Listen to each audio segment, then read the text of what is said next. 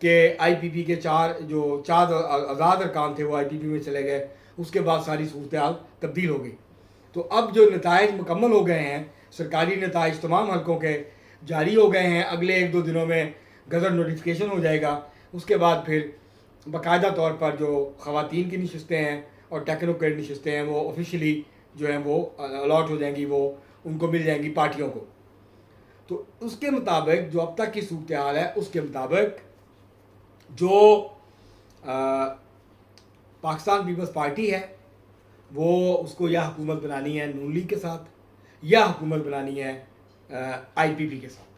تو اب نیگوسیشن ہوں گے اور اس کے بعد پھر طے ہوگا. ہاں اگر تحریک انصاف کے دونوں آزاد جو ہیں وہ پیپلز پارٹی میں چلے جاتے ہیں تو پھر پاکستان پیپلز پارٹی کو سادہ اکثریت مل جائے گی اور وہ حکومت بنا پائے گی اپنے طور پر، اور پھر آئی پی پی کو اور مسلم لیگ نون کو اپوزیشن میں بیٹھنا پڑے گا، لیکن یہ بڑی مضبوط اور تگڑی اپوزیشن ہوگی. تو یہ تو اس وقت صورتحال ہے جی بی کی، اور ابھی تک واضح نہیں ہے. چیف منسٹر کے کینڈیڈیٹس جو ہیں وہ بھی اناؤنس نہیں ہوئے آفیشیلی. ابھی تک تو چائے مگویاں ہیں، ابھی تک تو اندازے ہیں کہ کون بن سکتا ہے. امجد ایڈوکیٹ بنیں گے پاکستان پیپلز پارٹی کی طرف سے یا کوئی اور آئے گا، یا اور مقابلے میں کون آتا ہے چیف منسٹر کا امیدوار. تو یہ بھی سب باتیں اب جو ہے یہ کھچڑی پکنے کے بعد اب جو صورتحال ہے وہ بہت زیادہ جو ہے وہ کنفیوژن کا شکار ہو گئی ہے. تو اب پتہ چلے گا کہ کون چیف منسٹر کا امیدوار آتا ہے کس طرف سے، تو پھر معاملات جو ہیں وہ آگے بڑھیں گے. اب جو دوسرا مسئلہ جس کے اوپر بات کرنی ہے آج کے اس ولاگ میں وہ ہے آزاد کشمیر میں جاری احتجاج. ہفتے سے زیادہ ہو گیا اور معاملات کسی طرف لگ نہیں رہے ہیں ابھی تک. 9 جون کو لانگ مارچ شروع ہوا تھا، راولہ کوٹ میں دھرنا جو شہر میں تھا وہ شروع ہوا پھر ختم ہو گیا. اس کے بعد 9 مارچ کو یہ شرکا نکلے مختلف جگہوں سے کشمیر کی اور یہ پہنچے راولہ کوٹ کے باہر، اور 2-3 مقامات پہ انہوں نے وہاں پر جو ہے وہ دھرنا دیا. وہ دھرنا بھی جاری ہے. دھرنا دینے والے جو مظاہرین ہیں ان کی مشکلات بڑھ رہی ہیں. ان کے لیے کھانے پینے کا مسئلہ ہے، وہاں رہنے کا مسئلہ ہے. ظاہر ہے وہاں ٹوائلٹس تو نہیں ہیں وہاں اور اس طرح کی سہولتیں تو نہیں ہیں، تو ان کے لیے بھی مشکلات بڑھ رہی ہیں. بارش کی وجہ سے وہاں پہ سردی بھی بڑھ جاتی ہے. راولہ کوٹ کیونکہ ہائٹ پہ ہے اور ٹھنڈا علاقہ ہے تو وہاں پر جو ہے وہ سردی کا ایشو بھی ہے موسم کا. تو رات کو اگر بارش ہو تو رات کو ٹھنڈ بڑھ جاتی ہے. تو یہ اب صورتحال ہے اور ابھی تک ڈیڈ لاک ہے. ابھی تک صورتحال جوں کی توں ہے، معاملات آگے نہیں بڑھ رہے. 10 نکاتی ایک نیا ایجنڈا یا فارمولہ کہہ لیں یا مطالبات کہہ لیں وہ جوائنٹ ایکشن کمیٹی کے سامنے آئے ہیں، لیکن حکومت یا اسٹیبلشمنٹ کی طرف سے اس کے اوپر کوئی رسپانس سامنے نہیں آیا. اسٹیبلشمنٹ کا اور حکومت کا موقف یہ ہے کہ پہلے آپ کال آف کریں احتجاج، لوگ جو ہیں جن کے اوپر ایف آئی آرز ہیں وہ گرفتاریاں پیش کریں، اس کے بعد بیٹھ کے ہم طے کریں گے کہ آپ کا کیا کرنا ہے. جب تک آپ جوائنٹ ایکشن کمیٹی جو ہے اس کی قیادت وہ دھرنا کال آف نہیں کرتی، اسٹیبلشمنٹ کا میسج یہ ہے کہ ہم آپ کے ساتھ کوئی بات نہیں کریں گے. اور اس کی وجہ سے ڈیڈ لاک جو ہے وہ قائم ہے. صورتحال خراب ہو رہی ہے اور قلت بھی چیزوں کی پیدا ہو رہی ہے. ہم نے پہلے بھی آپ کو بتایا تھا کہ آٹے کے ٹرک لوٹے گئے، جس کے بعد پھر ٹرانسپورٹرز نے کہا کہ ہم نہیں لے کے جائیں گے وہاں سامان. تو اسلام آباد مظفر آباد جو سڑک ہے مین شاہراہ ہے وہ کھلی ہے، وہ ہائی وے کھلی ہے. آپ مری کے راستے کوہالہ کے راستے جا سکتے ہیں مظفر آباد، وہاں سے اسلام آباد بھی آ سکتے ہیں. لیکن باقی جو سڑکیں ہیں کچھ وہ بند ہیں. اور تو صورتحال جو ہے وہ بہتری کی طرف نہیں جا رہی ہے.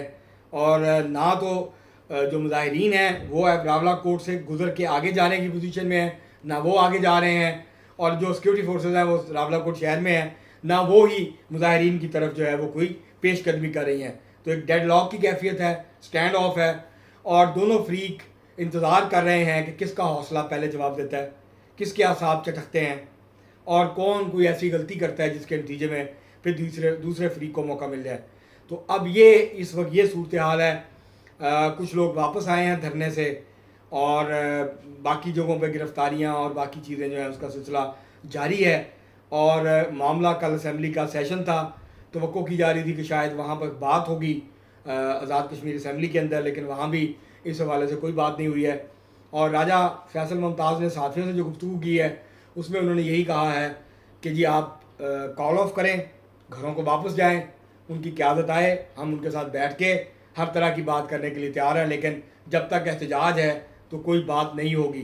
اب کچھ جگہوں کے اوپر دکانیں کھل گئی ہیں، کچھ جگہوں کے اوپر بند ہیں.